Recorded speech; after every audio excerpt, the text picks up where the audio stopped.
Welcome to LOA Today. I'm Walt Thiessen. With me today is financial advisor Jody Lynn Craven. This is your daily dose of happy. We are so happy you decided to join us today. And I'm especially happy because we're recording this on Wednesday, which means I get to have conversations with my good friend Jody Lynn. And Jody Lynn, you know, I look forward to Wednesday. So how you doing? You're looking good. You're looking happy. Thank you. I so look forward to Wednesday as well. Our conversations are always so amazing. They are. And we explore all kinds of stuff. And we are not going to be making an exception on that today, because today we're doing something a little different. We're going to be talking with a certified sex therapist. That's okay, right. now, Debbie, if you're tuning in right now, I'm not yet blushing, but I'm sure if you were here, you could make me work on that. Okay, so just getting that out of the way. But her name is Heather Shannon, and she has a very interesting story. She has a very interesting approach to her whole field, to her craft, because she is so positive in everything that she writes about what she does. That alone caught my attention when I saw her profile.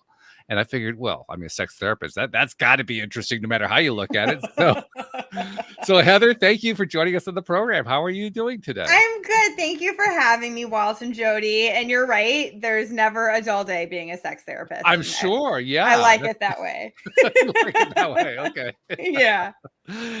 If Debbie G, who does the Friday shows with me, were here, she would be instantly jumping in with some kind of line just for the purpose of making me blush, just to see if she could do it. And she could do it in about here, then. 5 to 10 seconds. You know, she's really quick with it. Okay. I love her. This is interesting. Sex therapist is the first on this show. We've done a lot of episodes, never one about sex therapy. So all right, I'm excited. I'm just going to turn the mic over to you for a second, just to kind of clue us in. What is this really all about? You know, we'll get the perverts off the stage for the moment. We'll just kind of talk about what's this really all about. Yeah, I appreciate that, because I get that question a lot. People are like, what do you do?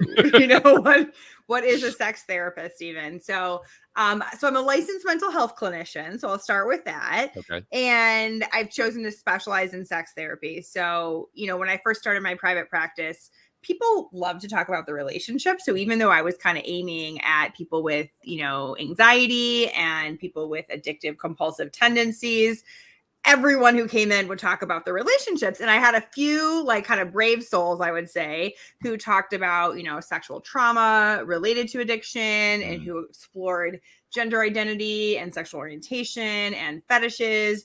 And what I realized was there's just not a lot of safe spaces to talk really openly about this with someone who's not going to be judgmental, with someone who has any sort of knowledge about these things and can kind of help you know, like, are you on the right track? Are you being healthy? You know, like what really will work for you in your sex life and your identity, really. Very interesting. Okay. Yeah. Now, I also have another question I've been burning to ask you for the last couple of days, because my Monday co-host, one of my co-hosts on Monday is Louis D'Souza, and Louis is an avowed nudist. He loves being a nudist. Oh, how interesting. And so, you know, he's made it very, very clear nudism has nothing to do with sex. And I totally buy into what he's saying. But nevertheless, the question kind of automatically percolates to the top anyway. Absolutely. So, you know, as a certified sex therapist, when you think about nudism, what do you think about? How does that tie in any way at all with what you do? I mean, I feel like there's maybe more than one type of nudist. Oh, okay. Yeah, because I mean, so I think like your friend and co-host, for him, he's saying it's not sexual.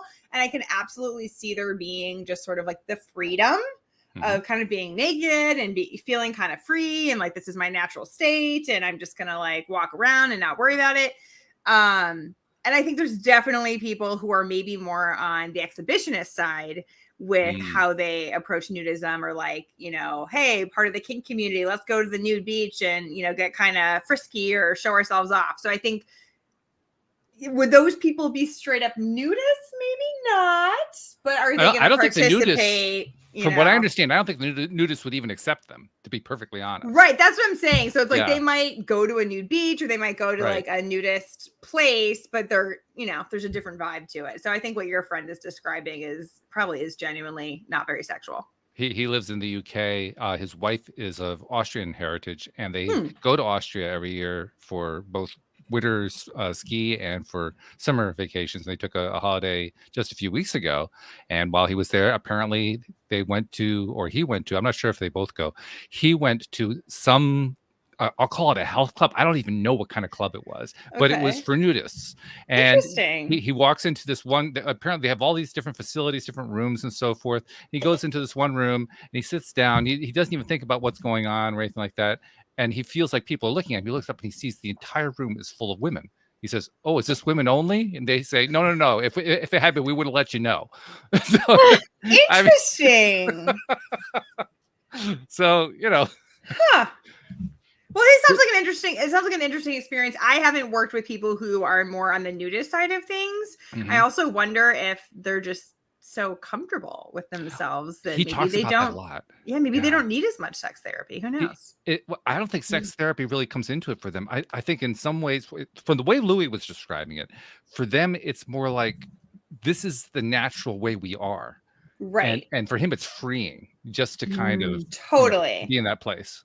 Yeah, it reminds me of like little children who like don't like to wear clothes, Yeah, They're yeah. just kind of like, why do I have to wear this? This is confining and restrictive, and Yeah. let's get this away. Okay, well, good. I got that one off my plate, so that's good. Good. Okay. We'll So check let's that go. one out. Let's go back to more about what you do, because I don't think you spend a whole lot of time in nudist colonies. So we'll I we'll don't. take that one off the list. Me either, by the way. Oh, you don't either? Okay. Well, Jody lives in Canada, so it's even more understandable because I mean it's cold. Oh let's my be honest, God. it's That's very what cold. my thought is. Like, it'd be hard to be a nudist. Although I live in Florida and there are some nudist places here in Florida because it's warm all yes. year. Yeah. Okay, right. Makes Yeah. sense. All right. You got So to let's get go back. creative in Canada, I guess. Like Yeah. lots of heaters. I don't know, like how you would make that work. Yeah. I have no idea. Expensive electric bill. Send your emails too. So Heather, tell us a little bit more about what you're doing when you're working with people. What like if you get a client who comes in, I would imagine I'm going to just guess from my own perspective. I imagine the first part of what you do is just help them be at ease. Yes, definitely. Yeah, because a lot of people are like, oh, I haven't done this before. I don't normally talk about this stuff very openly. And luckily I do. So I'm like, I Well, do you this have. all I day, mean, if you're so, doing this for a living, you Yeah. kind of have to be you relaxed. kind of have to I be mean, like right? pretty It's like, comfortable. well, it's But required. I really enjoy making people feel comfortable. And so I think that, I'm pretty casual. I'm pretty relatable. It's not salacious and it's also not super clinical. It's just kind of like talking to a friend who happens to be more educated and objective. Oh, okay. That's Okay. kind of how I look at it. And for some people, I will share a little bit more about myself or my history too, to help them feel more comfortable. Because it can also just feel so vulnerable with it being one-sided. So occasionally, I'll share a little bit about my journey. And also I think people will realize that I'm comfortable and they're like, oh, okay, this actually is, I can say sex, I can say, body parts, I can say sexual acts, because I think sometimes there's like, how much do I say? I'm supposed to be like polite. So sometimes people come in and they're still sort of in their like polite society mode. And, I'm kind of like, this is a safe space to just like actually talk freely and explore what you need to explore, and to not let the language, or the fear of saying certain things get in the way of that. So I try to model that for people too. That makes sense. Now, also, I'm wondering about how this works generationally. Like I'm late baby boom generation, which basically means we were just totally messed up. And I was prepubescent. This is a good topic, actually. It is. Because I noticed some different patterns with different ages. Yeah. Ooh, I'd love to hear that. Like, Well, that's kind of what I'm asking about, because at the time of the 60s sexual revolution, I was prepubescent at that point. So I was, okay. It was really before I knew what was happening, but I was officially part of the baby boom generation. So kind of like the tail end, so to speak. So what I do know is that when I got older and learned more about what was going on with the sexual revolution, I was just as confused as everybody else was. And messed up as everybody else was. And to be honest, I knew nobody who really felt good about the sexual revolution amongst people I knew. There were people who would, get excited. They'd get excited, all sexually excited and so forth. But in terms of feeling comfortable with it, I can't remember a single conversation I had with anybody that was Yep. comfortable about sex in that era. So I I will think that's volunteer a that the baby boomers great among the point. people who are alive today are the most messed up. But I'm kind of curious to know about the other generations. I mean, okay, so I do think there's differences, but I also think there's a lot of similarities, So, one of the topics that I'm passionate about is, I think, helping women or people with, vulvas to feel more comfortable with their body. And I've had clients, in their 60s in the baby boomer generation, but then also in their 20s who feel like, I don't know, I don't want to touch myself. I don't really even like talking about my genitals. You'll notice it's difficult to say the words, or sometimes I'll recommend, masturbation for people as a way to kind of figure out how do you discover, what works for you, and to be able to communicate that with a partner. And often when you're by yourself is a great opportunity because, I mean, ideally you're not judging yourself, but that's usually something we have to work through. Well, that's one of the reasons you end up in therapy, right? I mean, yeah. Where, sometimes it's like, I'm in my head, or like I'm thinking about my to-do list and it's hard to get in the mood. And so I do think masturbation allows a little bit more of a safe space. But the reactions I get from people, most people who hire a sex therapist probably are comfortable enough, but there's definitely a good chunk of people of all ages. But I will say the baby boomer generation, and I've also talked to my parents about sex, which is a little bit weird. that would be a lot weird. Yeah. They're not together anymore, but that helps make it less weird. But like, I don't know why that would just feel much weirder if they were still together. But I very much believe like I want to be sexual when I'm older, but I've worked with clients even in their 50s who are kind of like, well, we're past childbearing years and we kind of were brought up to think that like sex is for procreation, and so then they kind of almost like shut down sexually. And then I think baby boomers just don't talk about anything. Right. And so that's what I kind of see with like my mom. And I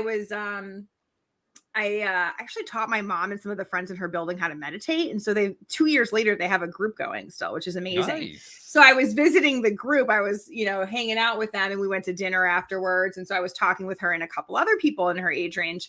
And it was so interesting to hear just what the perspective is, and my mom and I try not to overshare with the details.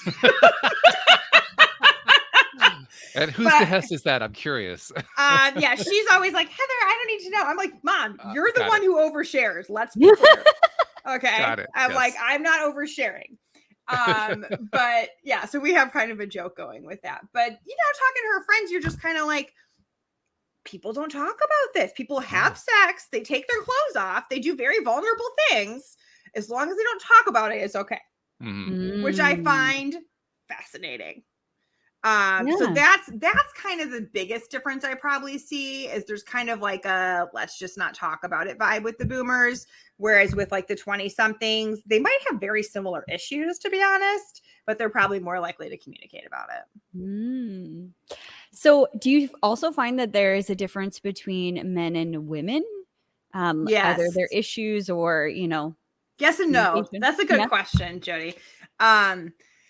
Yeah, I do think just like the way we're socialized gender wise plays a big role. And I don't really have a lot of male clients that are as uncomfortable with their genitals.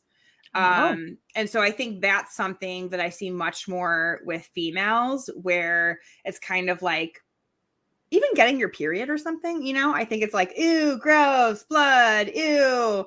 Like and I also think having more of an internal genitalia, it's not as observable, It's like if you have a penis, it's just there, like you hangs out. You can see it. You look at it every time you go to the bathroom, probably, Whereas if you have actually, I don't, believe it or not. It's just kind of. I guess I wouldn't know, yeah. but yeah, but I'm assuming you at least touch it or something, right? Well, yeah, but I mean, it's not like I do inspections or anything.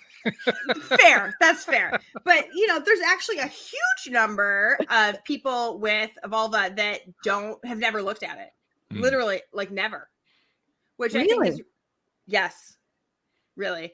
And so there's kind of like an aversion to touching. There's an aversion to looking at it. There's a feeling of gross. Yeah. Like, I don't know, I feel weird. It's gross. So that's a big difference that I see. And I'm not saying men don't have issues with their penises. You know, I mean, a lot of times, right? They have different issues. Yeah. They might, generally men are like, it's, you know, it's not big enough, right? Is kind of the main one. So that's kind of, or it's not erect enough, I guess would be the other one. So that's a difference. But then sadly, one of the commonalities is just body image across the board. Yeah. I actually think that's become much more equal opportunity. Really? Interesting phrase. Absolutely. Absolutely. We're all messed up in this boat. Yes, exactly. Well, that's exactly what's happening. Yeah. So, I mean, you know, because body image stuff comes up a lot when you're getting naked. So that's, you know, an area I'm passionate about, but it takes pleasure away from everybody. And I'm kind of like, why have we done this to ourselves as a society?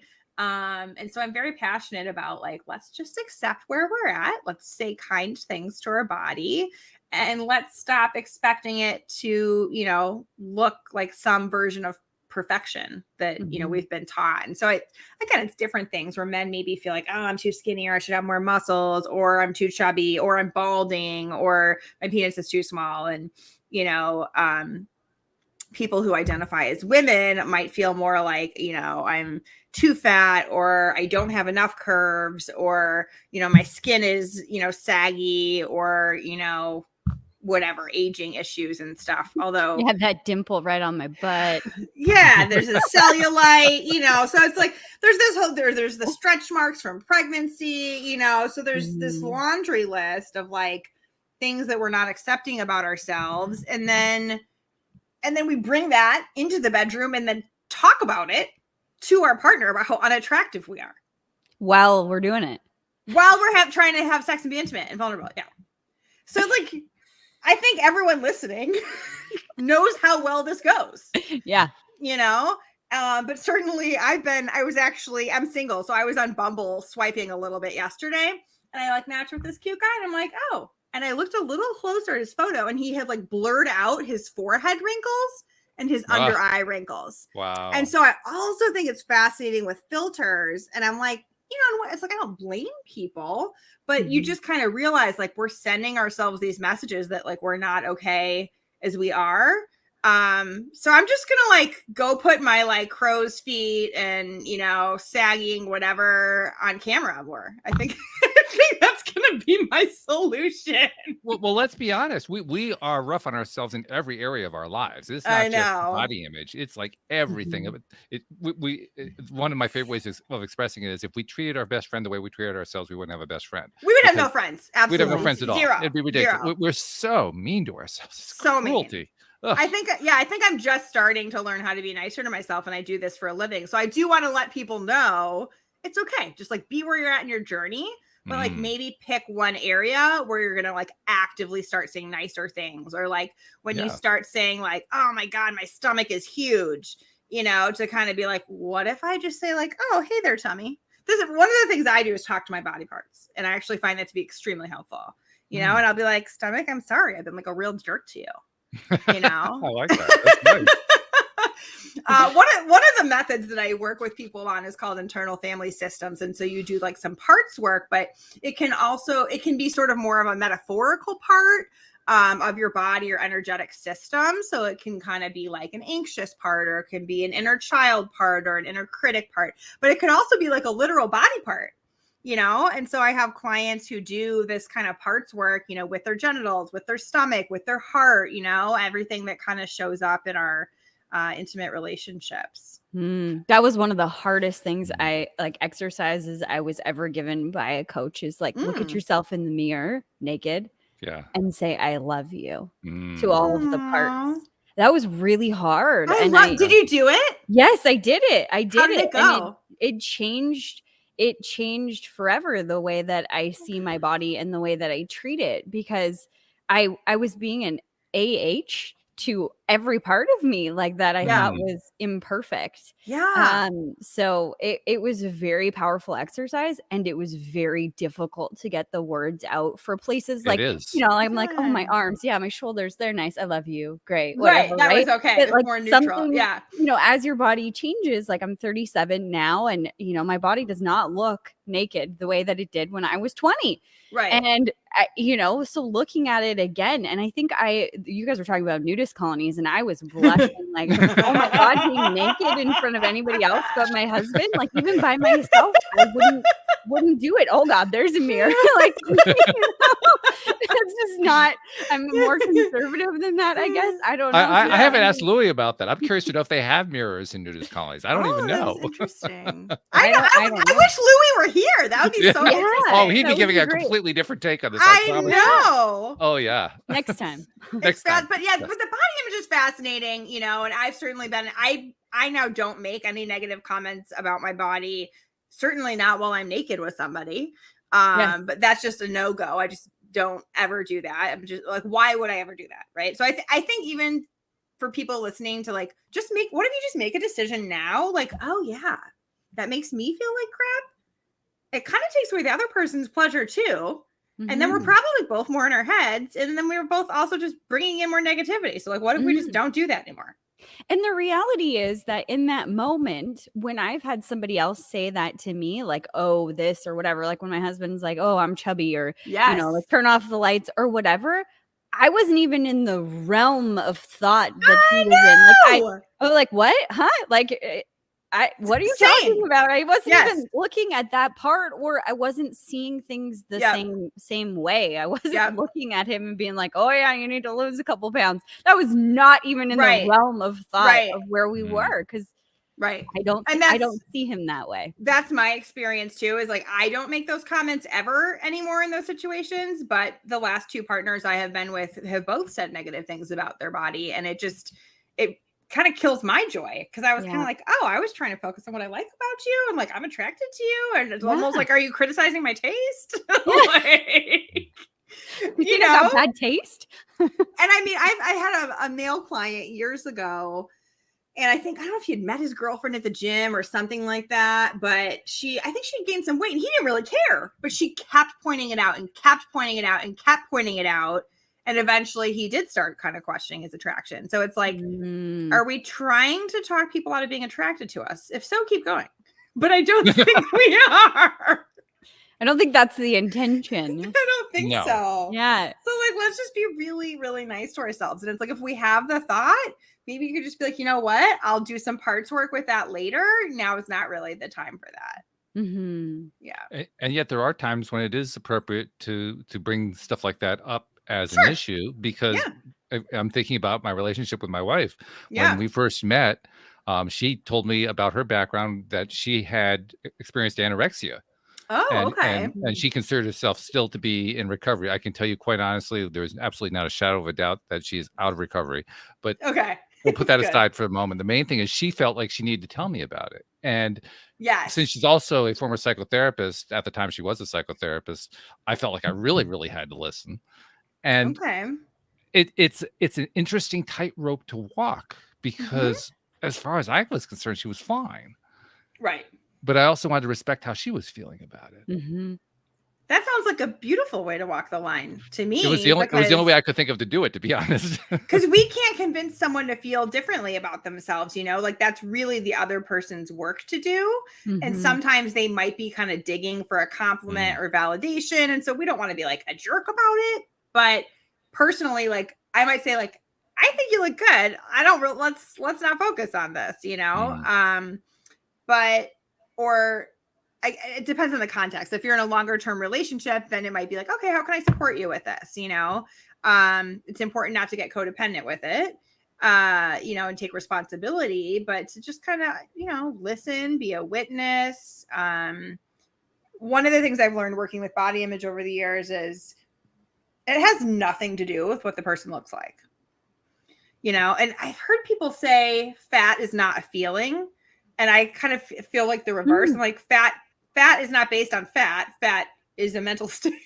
When someone's like, oh my God, I'm so fat today, or I feel so fat today. it has like almost nothing to do with their body and just everything to do with their thoughts and emotions. Well, it's appropriate I also 100% when agree.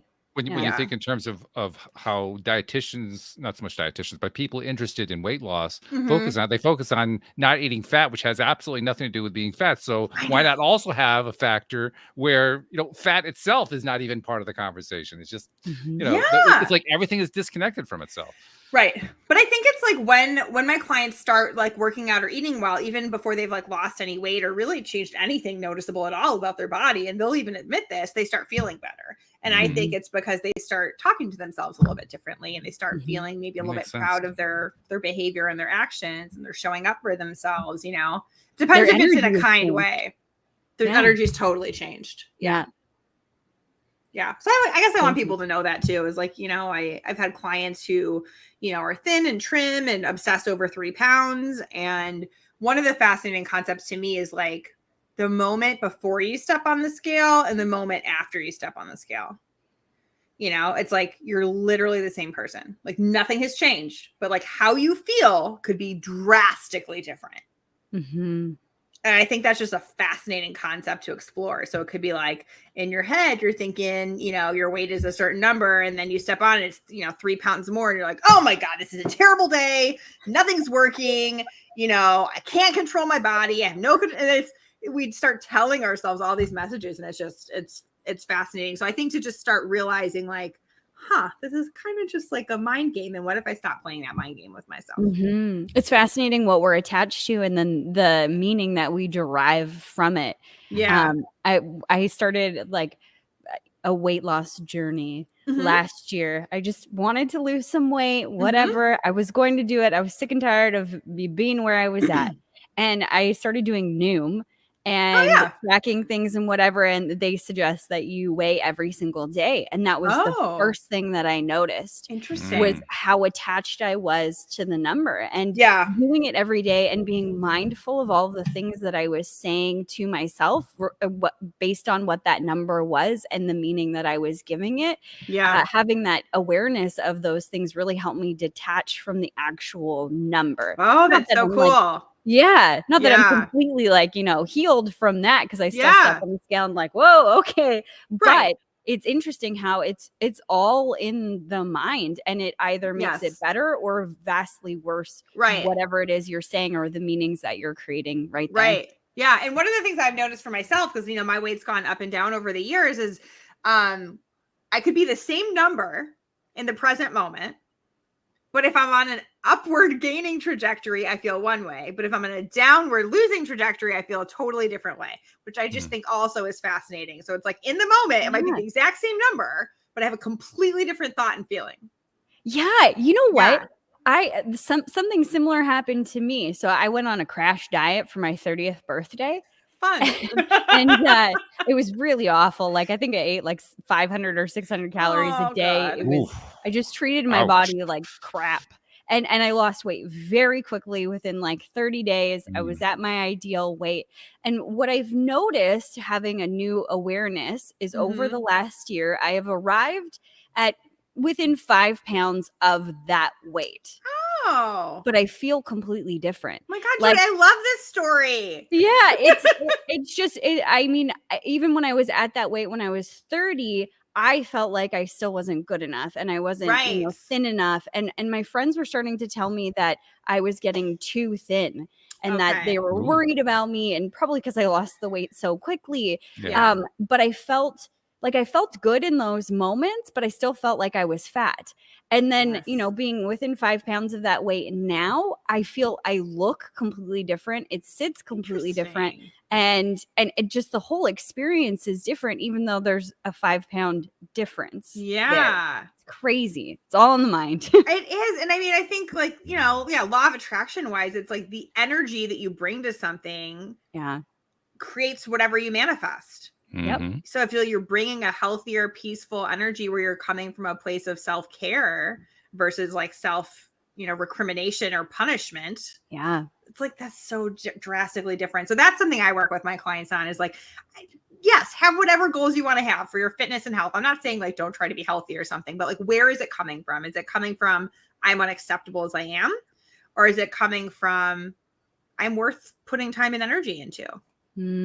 Well, that was the big value I thought in what you were talking about a moment ago, Jody, when you talked about doing the mirror work naked. I actually have done mirror work, and I've even told stories about the mirror work. I almost never do it naked. I haven't tried. I ought to try that just to see what kind of result I get out of it. Yeah. But I just remember from I love telling this story, but the first time I tried it, not naked, just looking in the mirror into my own face, my session went very much like this. I love you. Oh God, I can't do this. That was my entire session. Like one eye open. Yeah, right. Which really goes to illustrate that it really isn't the body. It really isn't any of that stuff. It's how we feel about ourselves. Totally. I love that. I did some mirror work that was really interesting, and it wasn't body specific, but it was I think it was maybe more emotional, just like what would I want someone else to tell me? Like kind of almost I sometimes think if there was like a fairy godmother and she could just fix anything or do anything or say anything and it would be like the perfect thing, what would she say? And I like wrote it down and then I read it to myself in the mirror and like I was crying like a baby.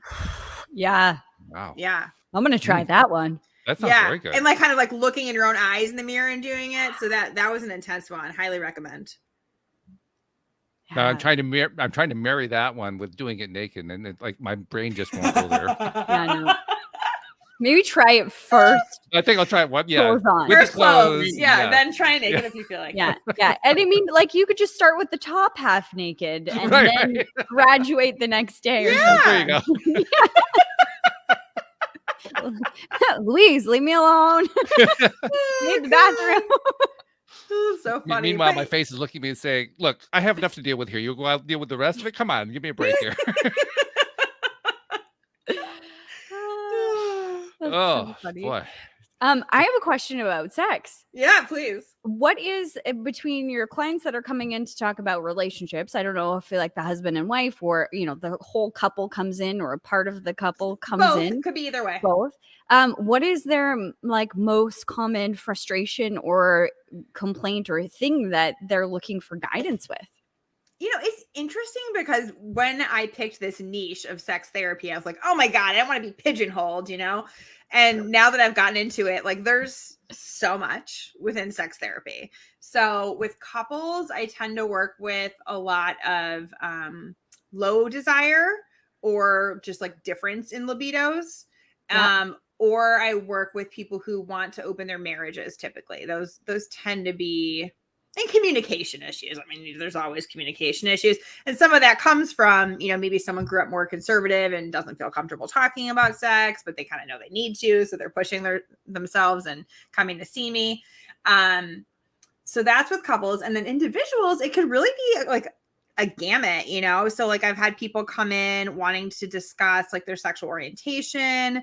You know, maybe they're attracted to people of the same gender. Maybe they're attracted to people who are transgender or non-binary and they're like not 100% comfortable with it. Maybe they're looking to change their own gender and they want some support and maybe bring their partner in once in a while. Or not change their gender, I should say, like transition their gender to the gender that actually feels in alignment for them. And then sometimes there's like betrayals with couples, but then usually that winds up leading to the lack of sex, you know, so it still kind of goes back to that. I do have people who are exploring, you know, kink and fetishes and non-monogamy as a single person and just kind of figuring out like, okay, I haven't really done this. Like, how do I navigate this? And then I do get some people who, you know, maybe are dating and having lots of sex, but then feeling kind of guilty about it. Or, you know, I've worked with people who are, you know, either from like conservative, Christian, maybe Mormon backgrounds and, you know, kind of starting to free themselves from some of the sex negative messaging, from religion. So there's a lot of different things. Yeah. Yeah. Wow. I would think it would be almost unlimited, to be honest. I mean, I kind of imagine, again, coming from the baby boomer perspective, I can remember when Masters and Johnson couldn't even be discussed in private with people. You couldn't even talk about it. It wasn't even allowed in the conversation. Yeah. I mean, it's not like you were told, don't talk about that. It's just that if you tried to, you know, you'd be shunned. No one would pay any attention to you. I know. And I also think about how a lot of stuff, this is something we talked about in other contexts here on the show. A lot of things happen generationally that get passed along. Yes, And absolutely. we still don't really totally grasp how they get passed along, but they do. I've experienced it myself just with economics. And I think about, okay, all the sexual mores, if you can call them that, when I was growing up, how are they affecting not only me, but generations that have come after me? It's a really good question. I just think it's very likely that it's affecting people who are, Gen X or millennial or Gen Z or whatever in ways that they don't even know. Right. Yeah. 100%. And I mean, that's part of why I love my job too, because I do think that people who are willing to come see a coach or therapist are the ones who are willing to kind of do the healing work of the generations.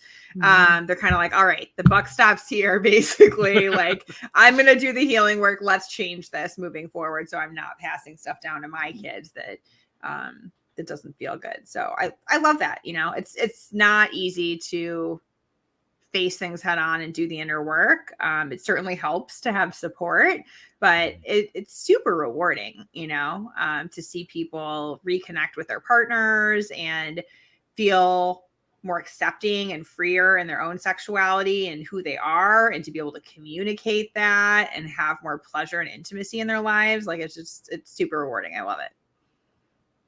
Yeah, wow. I can see it would be. And this is obviously, to me anyway, it's obvious. This is a topic that is endless. Totally endless. There are no boundaries on this. I mean, there are boundaries. Don't get me wrong, but there are no boundaries of exploration. Yeah. Right. But you're right. I think like some of the things that have been passed down from generations are about like, we're not supposed to talk about sex. We're just kind of supposed to do it. I think that consent is a big one that I think we still have a lot of work to do. I am one of the sex and relationship experts for the Peanut app. And so I do like a weekly free pod on there. So if anyone wants to come ask what questions. What is that? The Peanut app? Yeah, it's so app of like 2.5 million women are on there. And it started out as like new moms, but now they've expanded to like women at all stages of life, through menopause and beyond. And yeah, so people can come, and it's sort of like a Clubhouse type of thing. I don't know if you're familiar with the Clubhouse app, but it's sort of like an audio thing. So I host like a pod. It's not recorded, so people can feel comfortable like speaking freely. No one's going to like see or listen to it afterwards. And so people are pretty open, and so I get a lot of interesting questions, and I hear a lot about,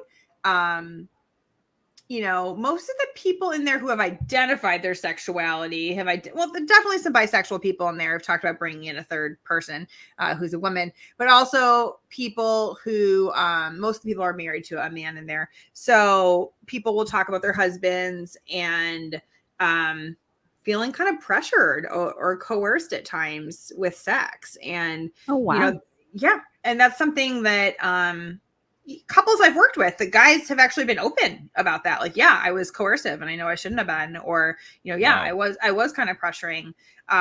So that's been, eye-opening for me, just that like, what women kind of put up with, what guys do. And I think it's because we don't talk about it.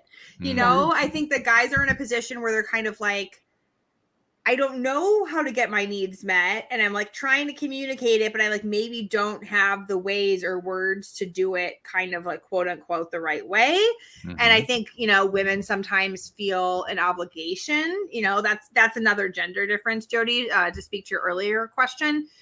Women sometimes feel an obligation to, like, oh, okay, well, like we're married and I'm like supposed to satisfy his sexual needs, even though I'm like not really feeling it right now.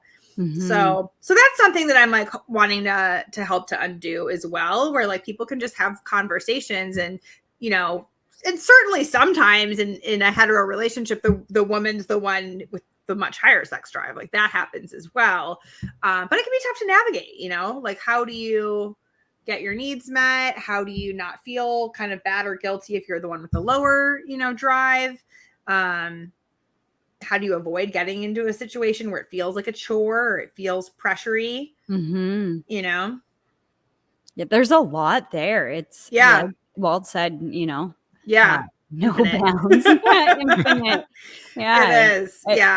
Wow. But yeah, I do think the patriarchy has like influenced a lot of this. You know, where women are less comfortable with, genitals. Women think it's more for men. Men tend to be the people who pay for porn. And so the porn industry, which is meant as entertainment, not as education, tends to cater more towards men. So a lot more blowjobs are shown rather than, men going down on women. And, the orgasms are like super unrealistic. So not all the time, but, there's a lot more unrealistic orgasms. There's there's still a belief that women should be able to orgasm vaginally without clitoral stimulation. And that's pretty rarely the case. Like, certainly that's possible for some people. It depends a lot on, anatomy. But yeah, I had a question recently on the Peanut Pod about, I want to have a real orgasm or a regular orgasm. And I'm like, the regular one is with the clitoris. I'm like, let's just not get it twisted there. So I think that type of education, it's like, how are people supposed to know this? Yeah. Certainly this is not taught in sex ed. No. Certainly this is not taught through churches in the family education section or whatever. Yeah, you're not having this conversation with mom. Right. Yeah. No. Which is odd, because that's what the original stereotype was. The parents sit down and have the talk with you. They never did. Oh my God. I didn't get it. It's so interesting. So like my mom is less comfortable. I'm like forcing her to get more comfortable now that I'm a sex therapist. But when I first told her I was becoming a sex therapist, she was like, "Oh, that's weird." That was her initial reaction. Just the support you want to hear from your mom. I love that. That's great. Now she's totally on board, and she's like, it is good, and I'm realizing it is important to talk about it. And her and her friends and I had a great conversation. But I think we have to kind of give ourselves a chance, almost like be a little uncomfortable for a while until it becomes more normal for us. Mm-hmm. Something else that occurs to me is, again, this is something that I know from the baby boomer generation, although I think it's carrying on today. You've actually indirectly referenced it in some of the ways you've described some of your clients, or at least referred to some of your clients, and that is gender roles. Yeah. When I was growing up, gender roles was a huge deal because it was right at the beginning of what I'll generically call the feminine revolution. Mm-hmm. And I mean, I was among those who was absolutely, totally out of it. I had no idea what my role was. I had no idea what women's roles made no sense to me whatsoever for years. Interesting. For years. That sounds kind of like a good thing. Kinda. Because then you're like you're not maybe following the social script as much, and you're actually just like, I'm actually curious I was how you handle that. more than anything else. Oh, there you go. Okay, so that's what you did. Yeah. Because I couldn't handle it. Mm-hmm. And that's one area where I think that, genderqueer people, there's not as much of a social script. And so I think there's a lot of wonderfulness basically that comes with that, where it's kind of like, hey, this isn't as predefined for us. And we get to actually just like check in authentically and see like what works and just kind of be who we are and figure it out as we go. And I think that can be tougher, like it's more work, but I think you can kind of get to like a more aligned, authentic place that way. And so I'm kind of hoping that, people who are cisgender and identify as a gender they were assigned at birth, or the sex they were assigned at birth, that they can also do that. It's like, okay, so maybe here's some of what society is telling me. What if we throw all of that out the window and then just like start from scratch? Like what actually feels good and right?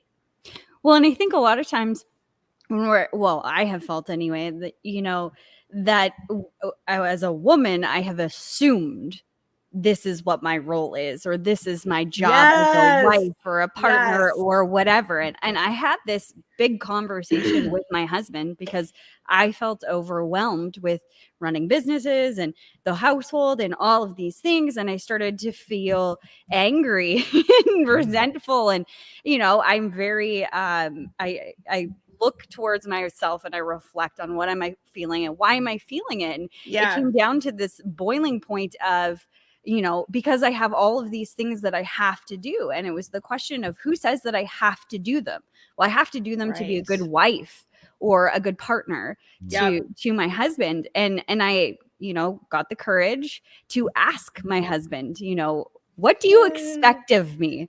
And that was a really hard conversation. Luckily, my husband, he loves to have conversations like that with me. That's awesome. And what he said was nothing, I expect nothing. I want you to be happy. What makes you happy? Oh my And God, he sounds like such a good husband. He's such a great husband. But it goes right back to communication and what we're assuming about our partner. And like you get married and you're supposed to know all of these things. Yes. Yes. Even if you've been, living with somebody for quite some time, we just don't take the time to have this conversation. What do you want your marriage to be like? What do you want your household to be like? Right. And for me and Nate, it flips. Like in the winter, he's got more time, so he helps do more dinners and clean and stuff like that. And in the summer, that's kind of more my role. But since that conversation, I've been able to take the pressure off of myself and not feel so bad when I'm exhausted and say, like we're having peanut butter sandwiches, or we're having eggs and bacon. Like I just don't have the capacity to make you anything more than that. So if you want something else, you can make it yourself. But before him, I always tried to keep up to all the men in my life. Like I had a very, wounded version of women. Like I looked at women as weaker and judged myself for being weaker and wishing that I could be more like a man, because I grew up in a male dominated industry and I was trying so hard to be like a man. Yeah. And I did that with my relationships too, trying to keep up. My dad, all relationships, my dad is very like go, go, go all the time. He's always doing something. And I always felt guilty. And my husband is very similar to my dad, where he's always doing something. So I started to feel that guilt pattern come back up of like, oh no, I have to be doing something. Like I shouldn't just be relaxing and watching TV. And that has taken a lot to reprogram within myself and allow myself the space to do what I need to do to feel good.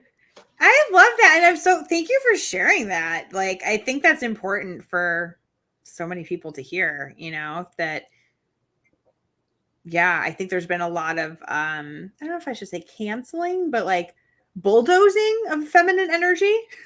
Yes. And I'm saying energy, not just women in general, because we all have feminine energy, but we have a very like hyper action oriented society that can get into that like more toxic, imbalanced masculine energy. And I know that I certainly feel it. So I appreciate you mentioning it. I know that it's easy to be like, I just have to work harder. I just have to do more things. I have to be good enough and prove that through action. So I actually do think what you just said really carries a message of worth and good enough, that I think is a core wound for most of us on some level. The world. Yes. Really, just the world. Yeah. Yeah, because it's not just women. I mean, men feel it too. No. Men feel, well, we're the bread givers. We're the ones who have to go out and we have to do. I still experience that. I deal with that on a almost a daily basis. Not quite. Yeah. But just trying to give myself a little slack and say, hey, it's not all on you. Don't treat yourself like it's all on you, for goodness sake. And like these gender roles are fascinating when it comes to sex too, and like initiating, because there's often the idea of like, well, the man's supposed to initiate and the man's supposed to have a higher sex drive, and often that's not the case. I mean, honestly, from what it's like pretty 50-50. And I think there's like a lot of misunderstandings and assumptions around that. And then there's some women that are kind of like, oh, that's like bad, or I'm like, if I have to initiate more. And there's some people who don't care, but I do think that some of the ways we've internalized gender roles can get in the way with initiating and sex drive, for sure. Yeah. Even turning it down, Yes. I have thought it's okay for my husband to turn it down, or it's okay. It's not okay for me to say no. I have thought that before in relationships. Like if it's requested, I should be a good little housewife and give it. Those aren't the exact words that go through my mind, but I have beaten myself up after declining. And now that you were talking about these roles, I just realized that I have never been like mad at him for declining. I'm only mad at myself when I have declined, interesting. that's crap. Yeah. is crap, but it's like we all have our own stories. And so I think kind of the personal growth work of, sex coaching or therapy is to figure out which stories do you have. Yeah. So it sounds like you have the one of kind of like, I need to be like the people pleaser. I need to satisfy his needs and be the good housewife. Other people might have the story of men are supposed to always want sex. He should never say no. So like everyone just got different stories and we just got to figure them out and then decide if they're working for us or not. Mm-hmm.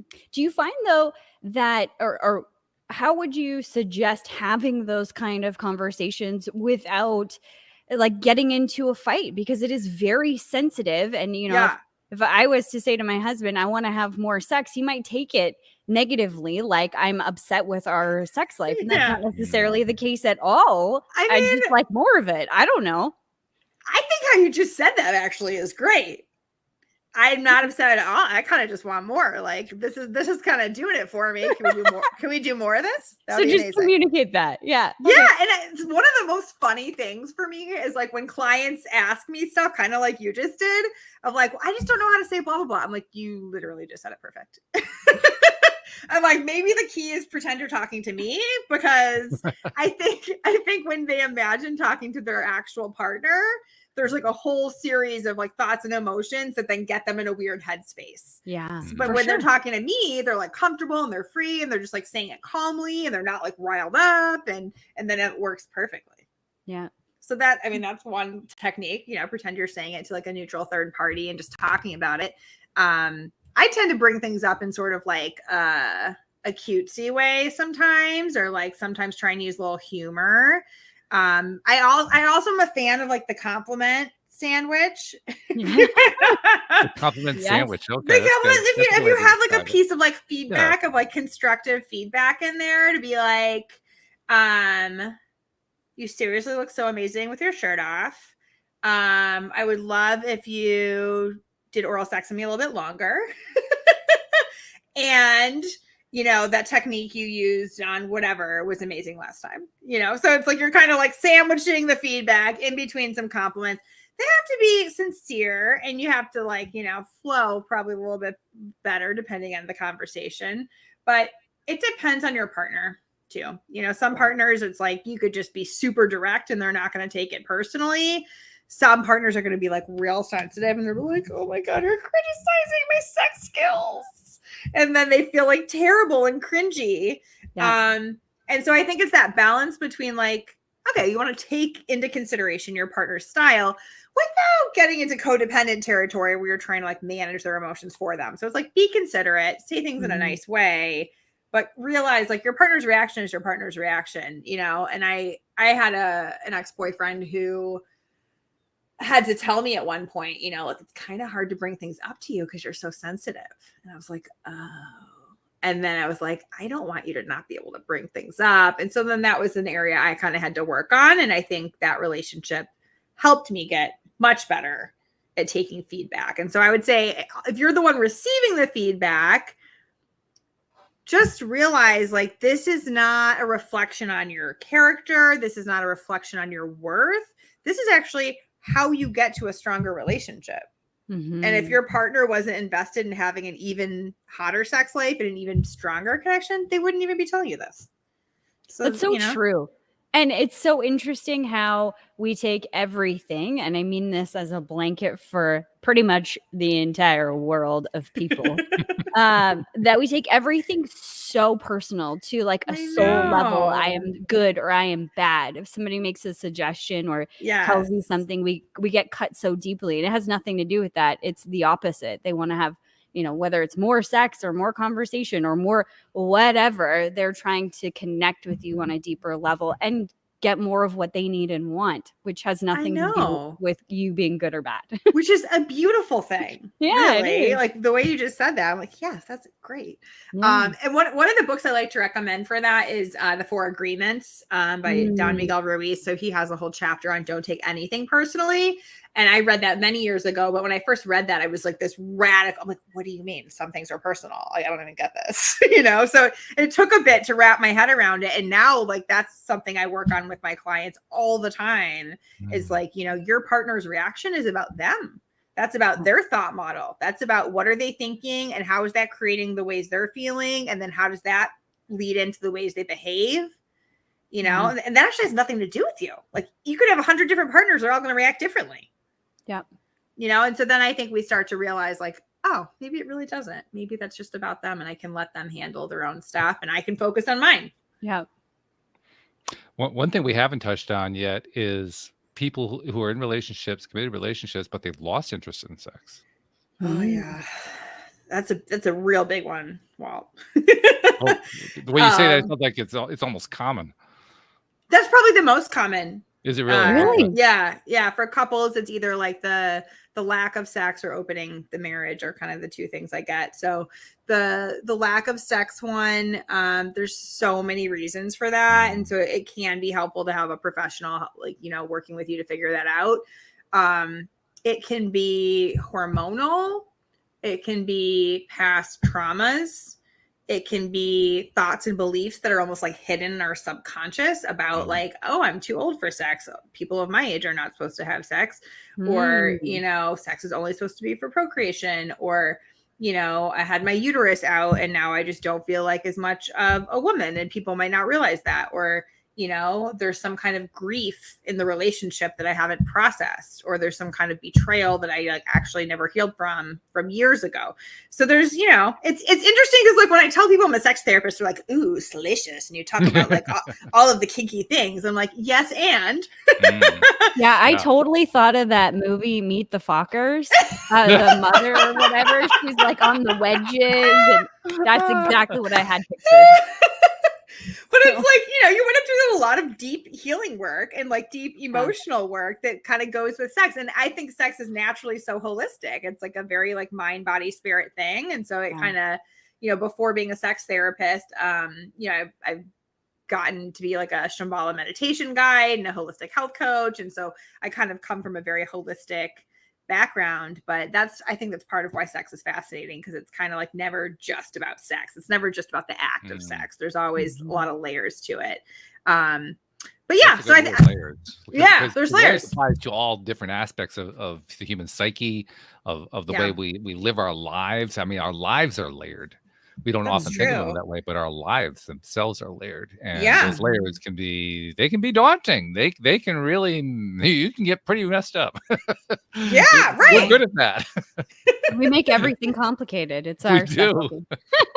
We kind of do, huh? And sometimes, I mean, it's good to laugh at it though, you know? So it's like, yeah, for people listening, like, it's okay. It's okay if you're a little complex. It's okay if you have contradictory thoughts and parts. It's like, we all do, you know? Yeah. Perfection is not real. And I think that this is the beauty of the journey. Like, this is what you're supposed to experience, because it's not just about sex, or you could say that about multiple different things. There's so much within it. And that is the juiciness. And until you tap into that, you're not really living. I love that. Do it. Yeah. Yeah. And that's what I want for people, is to kind of like tap into the juiciness. It's like when we do some of the deeper work to free up our minds and get comfortable with our bodies, it's like then we can like really freely explore, you know, fantasies and ways to connect in different aspects of ourselves and how we want to express our sexuality. You know, like I think there's a lot of layers to it that is a society we're not really tapping into yet. And I want to help people tap into that. That's beautiful. We're nearing the end here of a really fascinating conversation, and I'm realizing this is the time when I always have to say, hey, we can't let you go yet. We got to get some information from you. We got to find out more. We got to find out more for anyone who's interested. How do they reach out to you? How do they learn more about themselves? How do they learn what can they do to further their own journey? Yeah, thank you for asking. So I think we mentioned some things today, right, that people can do to kind of work with their parts or do the mirror work or check out some books. But if people are curious about working with me, they can check out my website. It's just my name, heathershannon.co. So it's not a .com, it's just .co. And I do have a freebies page on there. So if they are interested, I have a Sex for Empaths checklist. And really Sex whether empaths. I know. So people who are like energetically sensitive or, you know, maybe feel like they pick up on other people's vibes really easily. have to be a little more mindful, I think, with sex. But I actually used it with a client this morning because I think it's actually just a great list for everybody. I'm very non-judgmental. I'm like, I don't care if you've had sex with 100 people this week. You know what I mean? It's just like, is it working for you? Is kind of the question. And so the list helps people figure out, like, is this working for you? Like, are you kind of owning your own sexual journey, or are you trying to like outsource your validation to somebody and you're using sex that way? Are you caring enough about the other person's joy and pleasure? Or are you just like in it for yourself, or do they care about yours? Can you talk about safety? Are you clear with like how important that stuff is to you? Like, pregnancy or STIs or whatever it may be. And so the list kind of helps people keep their head straight with that. So that's a free resource if they want to check that out. I also have a Mojo Magic guidebook. It's like 8 or 9 pages, not super long, but if you're struggling with libido, which we know a lot of people are, it's complex. And so before becoming a sex therapist, I had no clue. Like, I don't know. What do you do?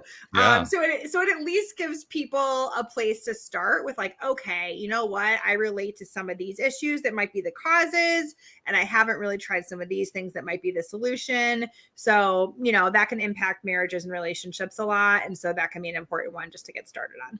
Yeah. So both of those are there. heathershannon.co/freebies. We'll make sure we get a link to that in the show notes as well. Thank you. We'll make it easy for somebody who wants to explore a little bit further this untouchable realm. Oh my God. I know, right? It's like not so untouchable anymore. It's okay. Not so untouchable. That's a good thing. Yeah. So Jody, I got to ask you. I mean, we always talk about how we have these really interesting conversations. How did we do today? Oh, awesome. I could think of 2 reasons why people have sex problems: libido and sexual trauma. Yeah. And it just opened up my eyes to, how big and complex this conversation is, and really going the next layer deeper. It's not just about the sex. So thank you for that, Heather Shannon. Yeah, Thanks, Jody. Thank you very much. And also, this is something I'm making this a point of doing this with guest after guest, because I'm realizing this is vitally important. Thank you on behalf of the people you have helped over the years who have never met you, who have never seen you. They've just read something, they saw something, and you'll never know how you helped them, but That's you so helped kind. them. Thank you. So on behalf of those people, thank you for what you do. Appreciate that, Walt. Aw. So sweet. I'm getting a little emotional over here. I know, me too. We don't recognize that enough. That's why I'm making this a point to do this with guests from now on. And I've been doing this for about a month now, and it really pays off because we don't get that recognition. It's important true. Recognition. Yeah. That's a good point. I mean, the work you guys are doing as a podcast host. Sure. Some people might leave a review or reach out to you, but most of them won't. Most of them won't. I know, it's fat, but you're still helping them. It's so cool. So that's why I want, on their behalf, I want to thank everybody who's helping them. And you're definitely one of those people. So thank you. Thank you. I appreciate it. And thank you for sharing your story and your interesting observations with us today. This has been a lot of fun. I know. It's been really fun talking to both of you too. And I appreciate your observations as well. Very good. We love that. So thank you much. Thank you, live streamers. Thank you to our podcast listeners everywhere. We will see you all next time here on LOA Today. Goodbye, everybody.